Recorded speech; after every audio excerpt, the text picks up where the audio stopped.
desse ser, mas Senhor, do que o Senhor me trouxe? Eu olho para mim, eu sou um negócio perfeito, eu sou uma maravilha. Como é que o Senhor me concebeu, Senhor? Assim, posso, mas como o Senhor pôde do barro trazer-me à existência? Senhor, eu serei dependente de Ti o resto da minha vida. Eu Te adorarei por toda a minha vida. Foi isso que aconteceu? Não, o relacionamento foi quebrado lá. E agora o que é quebrar um relacionamento no contexto espiritual? Adão, irmãos, veja, quebrar relacionamento espiritual é declarar a independência de Deus. Adão, tão logo se tornou o Criador, e eu entendo que foi por pouco tempo, ele que olhou para si, Adão e Eva olharam para si, nós somos maravilhosos, nós somos demais, nós somos um espetáculo. Olha, você sabe de uma coisa? Nós nem dependemos do Criador para viver, não. Nós somos tão bons que nós vamos viver por nós mesmos. Esse negócio de, ele fala, não toca nessa, que negócio de não tocar na árvore? E eles declararam a independência de Deus. É por isso que o relacionamento horizontal depende do vertical. Porque quando eu quero o vertical, eu estou declarando a minha independência de Deus. E foi o que Adão e Eva fizeram no jardim do Éden. Então é esse relacionamento que eu tenho que restaurar, porque ele foi quebrado lá e ele já foi transferido ou transmitido de geração a geração. O ser humano já nasce com esse relacionamento quebrado. Ele precisa ser restaurado diuturnamente. Ontem eu falei aqui para o pessoal do coral, e eu fiz ali uma ilustração que não é minha, é de um outro pregador. Ele disse: Adão portou-se como se fosse um ventilador. O ventilador está lá plugado na energia e girando, refrescando, maravilha, está ali funcionando maravilhosamente bem. Mas ele olha para si e fala: olha, eu sou tão perfeito, olha como eu funciono bem. Eu vou me desplugar, vou ficar girando por minha conta própria. Foi isso que Adão fez. E suponhamos que ele vai lá e despluga, ele vai girando, mas por pouco tempo. Enquanto tiver lá o embalo, por assim dizer, ele vai girar, mas ele vai girando cada vez menos, daqui a pouco ele vai ter que parar, porque se depender da fonte que o mantinha girando, foi isso que Adão fez. Ele declarou a sua independência. Irmãozinho, e você, quando nós negligenciamos o nosso assunto com Deus, nós estamos declarando a nossa independência de Deus. Quando eu negligencio buscar na Bíblia, na palavra de Deus, a orientação para me viver, e eu estou dizendo: eu não preciso da sua orientação. Eu vivo porque eu sou tão maravilhoso, sou tão espetacular, sou tão fantástico, que eu não preciso do Criador. E eu estou agindo como se fosse um ventilador, tentando viver desplugado da fonte de energia. Então esse relacionamento, ele precisa ser restaurado, precisa ser restaurado. Se esse é restaurado na minha vida, na sua vida, automaticamente os relacionamentos na linha horizontal, eles também serão restaurados, eles também serão curados. A doença não é no sentido horizontal, a doença está no sentido vertical. E quando ele for restaurado, então tudo, e aí está a palavra reconciliação. E eu coloco agora talvez o último texto da lição. Ora, diz o texto, esse texto não é lição do próximo latino. Ora, tudo provém de Deus, que nos reconciliou. Deus é tão maravilhoso, é tão fantástico, é tão espetacular. Ele sim é espetacular, ele sim é fantástico, que mesmo o homem declarando a sua independência, não, eu vou, homem, vem aqui, vamos restaurar esse negócio de relacionamento. Você não consegue, você vive sem mim, mas não para sempre. Você não vai ligar para a morte. E por isso diz que Jesus conseguiu vencer a morte. Não é que Jesus fez uso da vida que lhe era inerente, é que ele tornou-se tão dependente de Deus e viveu tão ligado a Deus, que mesmo que ele tenha morrido, ele atravessou a morte e saiu do outro lado vitorioso, graças não à sua vida inerente que ele possuía por ser Deus. Porque quando ele tornou-se homem, ele nunca deixou de ser Deus, mas ele abdicou-se de usar os seus atributos divinos e tornar-se completamente dependente do Criador, de Deus.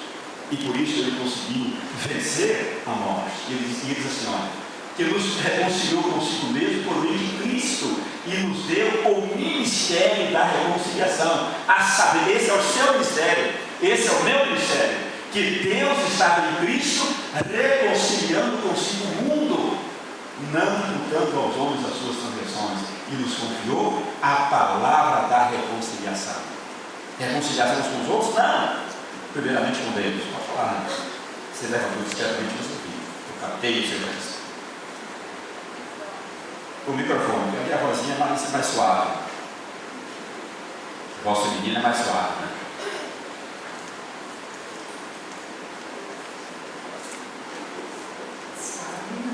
Não é não? Não sei.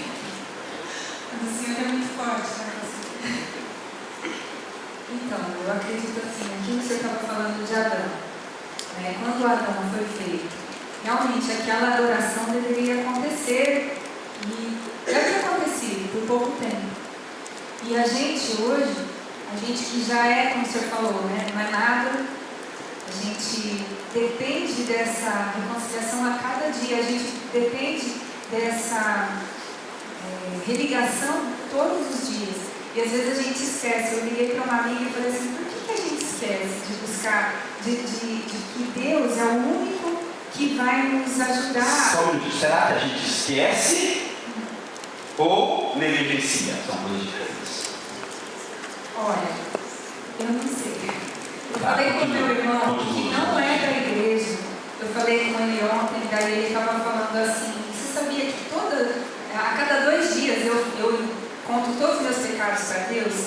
Eu disse, nossa, cada 2 dias eu pensei, ele espera tanto, depois que eu falei assim, e eu? Quantos dias eu espero para falar, para fazer aquela limpeza? Ele falou assim, eu faço uma limpeza, né? Ele não é da nossa igreja, mas ele entrega, né, assim. Eu fiquei feliz, porque eu achava que ele nem fazia oração. Ok. Né? Então acho que a gente tem que todos os dias reconhecer, assim que abre os olhos, a nossa necessidade de Deus. Porque lá no Salmo 91, Deus fala, tão encarecidamente me amou, também eu livrarei. E também em Salmo 18, Davi fala para Deus que Deus não retribuiu, que retribuiu a ele segundo a justiça e a pureza das mãos. E a gente, será que a gente tem querido resposta de oração sem estar puro de coração, sem estar vivendo justamente a cada dia? Então, isso, se a gente não é igual a Adão perfeito como ele era, quem somos nós para negligenciarmos isso? É isso que eu quero dizer. Tentando acrescentar assim. Atrás de você tem uma ansiosa. Tudo isso daí está muito bonito, mas eu acho que também eu acredito que poderíamos usar um exercício. O Espírito de Profecia fala, se nós fôssemos mais corteses uns com os outros, nós teríamos um resultado maior na pregação do Evangelho. Para isso haveria 100 conversões, onde hoje apenas 1.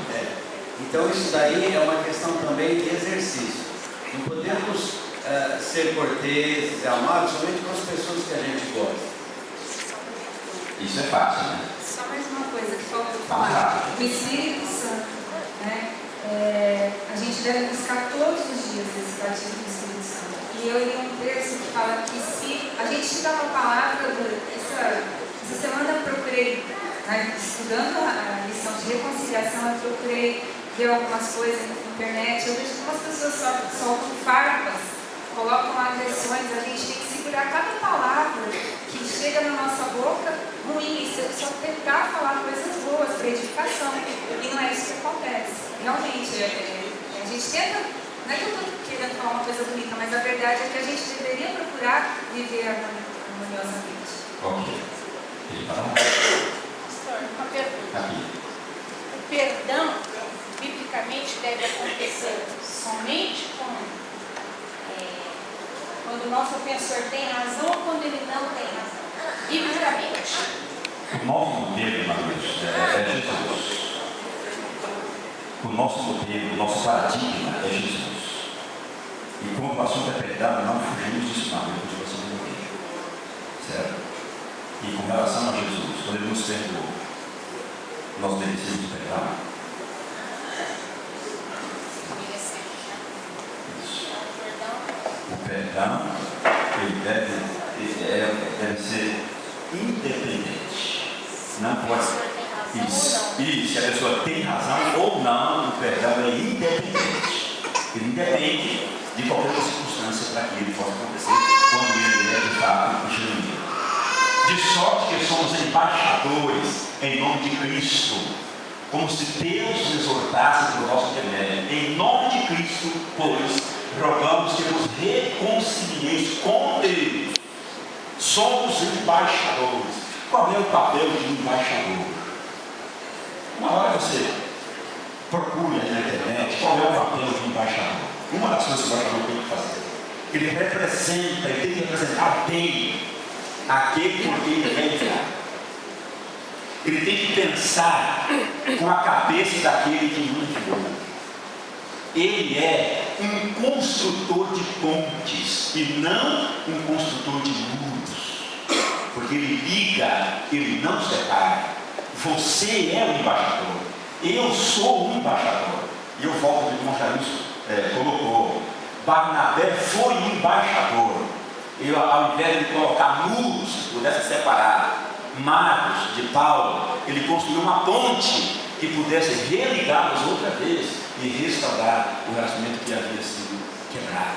Essa é a minha função, é a sua função. Esse é o meu ministério, esse é o seu ministério. E agora, como parte de apelo, eu coloco esse texto de Paulo com essa marca.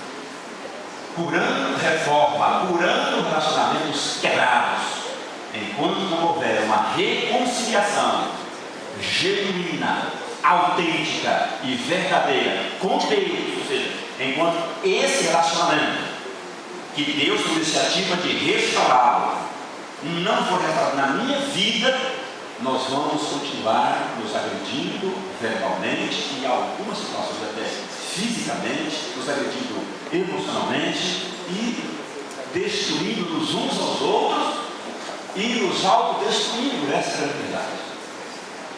Então aqui o relacionamento, eu falo para já. Então, a reconciliação com Deus, ela precede a reconciliação com Deus Senhor. O doutor Fábio quer falar? Para chegar. Como você estava mencionando na questão de Paulo, e Barnabé e Marcos, o apóstolo da graça não estava dando a graça a Marcos. Isso me remete muitas vezes ao nosso presente. Muitas vezes, os dois lados. As pessoas que estudam muitas vezes, e que estão em Deus, elas vão cair.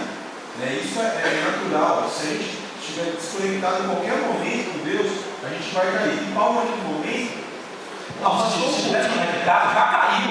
Exatamente, já caiu. Vai cair, desconectado, E aí ele não conseguia dar a graça que Marcos queria. Consequentemente, também, a gente tem que pensar em Marcos. Algumas pessoas, elas usam a desculpa de que um irmão me ofendeu, então eu não vou mais estar nessa igreja, não vou mais procurar a Deus, porque Deus não existe. E se ele existisse, o irmão não teria feito isso. Novamente, nós caímos. Então as pessoas que são ofendidas, elas têm que buscar esse apoio em Deus. Porque nós, vira e mexe, vamos cair, somos falhos e vamos prejudicar algumas pessoas. Ok. Ainda mais uma colocação. A gente, durante o estudo dessa lição, a gente percebe que o ofensor, Deus permite ao ofensor exercer o juízo. Porque é direito dele, ele foi o ofensor. Agora, se ele estiver conectado com Deus, ele jamais vai usar esse juízo, ele vai usar o amor, ele vai perdoar. Então aí está, não é que o ofensor, ele não tem o direito de exercer o ofendido, não tem o direito de exercer a justiça, mas Deus ensina o contrário. Você não deve exercer o juízo ou justiça, mas perdoar, amar. Ok. Então, queridos, fica aqui o apelo. Vamos dar prioridade à nossa comunhão com Deus. Vamos buscar essa comunhão. Não vamos inverter os nossos papéis. Nós vamos buscar um bom relacionamento com as pessoas. Isso é saudável. Sem antes buscar um bom relacionamento com Deus. Você vai conviver bem com as pessoas, não convivendo bem com Deus, por pouco tempo, mas não por muito tempo. Porque o relacionamento depende do outro, necessariamente. Para mim estar bem com Deus, eu tenho que estar bem com Deus. Experimente, coloque isso na sua faça um teste com você mesmo. Procure aproximar-se de Deus e tenta ver se houve mudança na sua aproximação com as pessoas.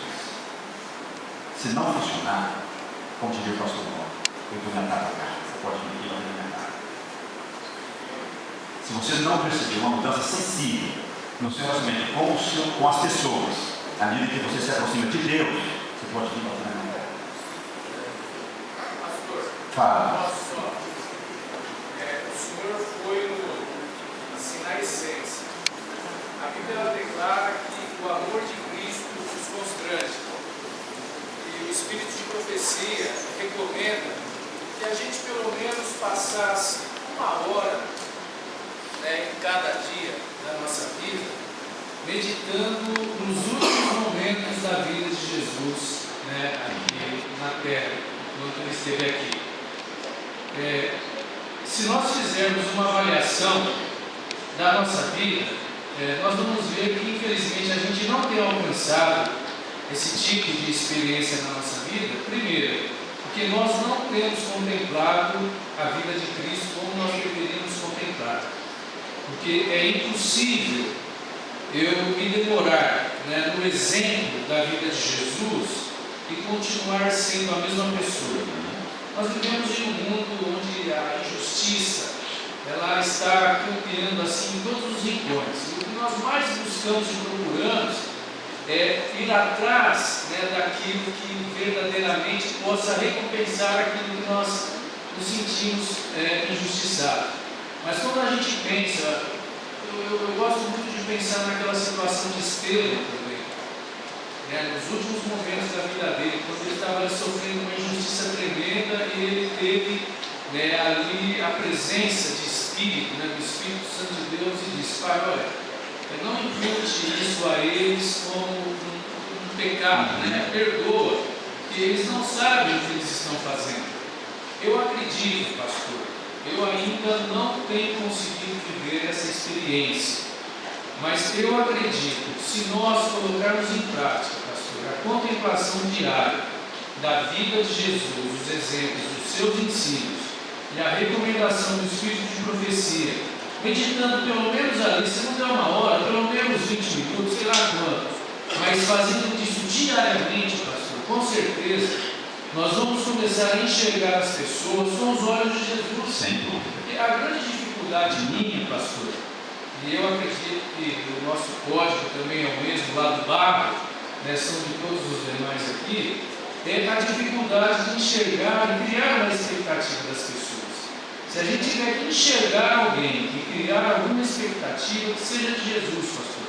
Amém. E aí, com certeza, a nossa experiência, em vista do que a gente tem vivido hoje, pastor, vai mudar em muito. Nós teremos o começo de um reavivamento da verdadeira piedade, que com certeza, pastor, trará como resultado disso, como consequência, uma reforma na nossa vida. Amém. É isso mesmo. E nosso tempo da lição já é. Agora eu vou, lição encerra aqui, viu, Deus? Eu quero dar um recadinho para ele agora, porque eu estou na hora dos alunos, que eu vou sair daqui a pouco, não quero mais atrapalhar mais ninguém. Eu quero dar esse relatório para ele em relação à compra das casas. Todo mundo já sabe que ao invés de comprarmos uma casa, comprarmos duas. E a nossa situação está exatamente assim. O valor total das 2 casas foi R$516 mil. Isso não contando as custas das escrituras. Nós pagamos para transferir, lapênio e outras coisas do gênero. Então, esse é o valor total das 2 casas. Certo? R$516 mil. Já pagamos 316 mil. As casas estão pagas, mas como que elas foram pagas? Elas foram pagas, estou colocando aqui. Já pagamos, o último chefe entrou na quarta-feira, da quinta-feira, entrou o último chefe, então nós já pagamos 16 mil. Restam quanto? 200 mil. Por que eles restam 200 mil? Nós temos que pegar emprestado. O chefe não podia voltar. Havia uma cláusula resolutiva na compra, na transação de compra e venda. Se a gente não cobrisse o cheque, a gente correria o risco de perder os 200 que dados nesse acidente. Certo? Nós temos que pagar de um jeito ou de outro. Então, corremos atrás e conseguimos dinheiro emprestado, R$200 mil. Então, nós estamos devendo o nosso desafio continua. Estamos devendo 200 mil reais. Certo? Não para os donos da casa, com isso não temos mais nada. Mas pegamos dinheiro com outra pessoa, cobriu o nosso cheque. Desses que nós já pagamos 316, a composição é exatamente essa. A APO entrou com 125,